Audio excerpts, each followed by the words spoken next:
வாராகி அம்மனுக்கு ஆஷாட நவராத்திரி நடந்துட்டுருக்குங்க. இன்றைக்கி 4வது நாள், அதாவது பஞ்சமி அப்படின்னு சொல்லலாம். பஞ்சமி அன்னைக்கு 4வது நாள் ஆஷாட நவராத்திரி அப்படின்னு சொல்லலாம். இல்லை ஆஷாட நவராத்திரி நடக்கும்போது பஞ்சமி வருது அப்படின்னு சொல்லலாம். அற்புதமான சக்தி வாய்ந்த நாளுங்க பஞ்சமி அப்படின்னாலே. அதுவும் ஆஷாட நவராத்திரி கேட்கவா வேணும். அதாவது பார்வதி, லக்ஷ்மி, சரஸ்வதி போன்ற 3 சக்திகளும் ஒன்று இணைந்தது தான் வாராகி அம்மன். வாராகி அம்மன் வழிபாட்டில் மிக சக்தி வாய்ந்த வழிபாடு அப்படின்னாலே பஞ்சமி தினம்தான். மற்றும் வாராகி அம்மனை நம்ம வழிபட்டால் நமக்கு தீய சக்திகள் அனைத்தும் நீங்கும், எதிரிகள் தொல்லைகள் அப்படியே நீங்குங்க, மற்றும் தடைகள் எல்லாமே நீங்குங்க. இப்போ பார்த்துட்ருக்குது அலங்காரங்க, அம்மனுடைய பூ அலங்காரம், நவதானிய அலங்காரம், மற்றும் அம்மனுக்கே உரிய பழ அலங்காரம். இதெல்லாம் இந்த அலங்காரம் ஒவ்வொரு நாளும் ஒவ்வொரு அலங்காரத்தை தான் இப்போ நீங்கள் பார்த்துட்ருக்கீங்க. உங்கள் வீட்டில் படம் இருந்ததுன்னா படத்துக்கு அர்ச்சனை பண்ணுங்க பூக்களால். அப்படி இல்லைன்னா படம் இல்லை அப்படின்னு சொல்கிறாங்க, விளக்கை ஏற்றி வச்சுருங்க. விளக்கை ஏற்றி வச்சுருந்த விளக்குக்கு பூக்களால் அர்ச்சனை பண்ணலாம்.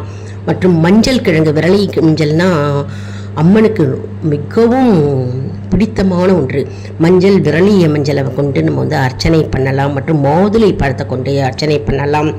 பால், அப்புறம் பழம் வைத்து நைவேத்தியம் பண்ணலாம். அப்புறம் கடலை, உளுத்தம் வடை வைத்து நைவேத்தியம் பண்ணலாம். சர்க்கரை வள்ளி கிழங்கு வைத்து நம்ம நைவேத்தியம் பண்ணலாம். உங்களால் தெரிந்த மந்திரத்தை நாங்கள் சொல்லி நீங்கள் உச்சரித்து அம்மனை வழிபடலாங்க. மிக மிக மிக சக்தி வாய்ந்த வெற்றிக்கே உரிய தெய்வம் வாராகி அம்மன்.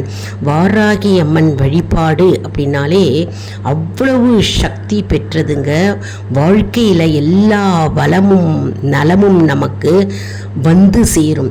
அதனால் வாராகி அம்மன், அதுவும் பஞ்சமி வழிபாடு, ஆஷாட நவராத்திரி அப்படின்னாலே மிக மிக சிறப்பு வாய்ந்த நாட்கள் ஆகும். இது 23ஆம் தேதி வரைக்கும் இருக்குங்க அம்மனுடைய ஆஷாட நவராத்திரி தினம்.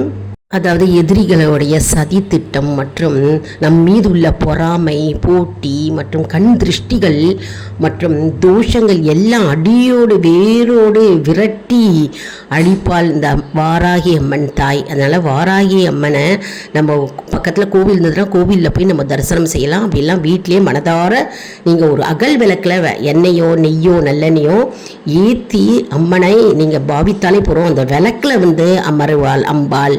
அம்மனுக்கு வாசனை நிறைந்த மலர்களை நம்ம சாத்தலாம். அப்புறம் சிகப்பு நிற மலர்கள் சாத்தலாம். எல்லா மலர்களும் அம்மனுக்கு உகந்ததுங்க. நம்ம சேனலை லைக் பண்ணுங்கள், ஷேர் பண்ணுங்கள்.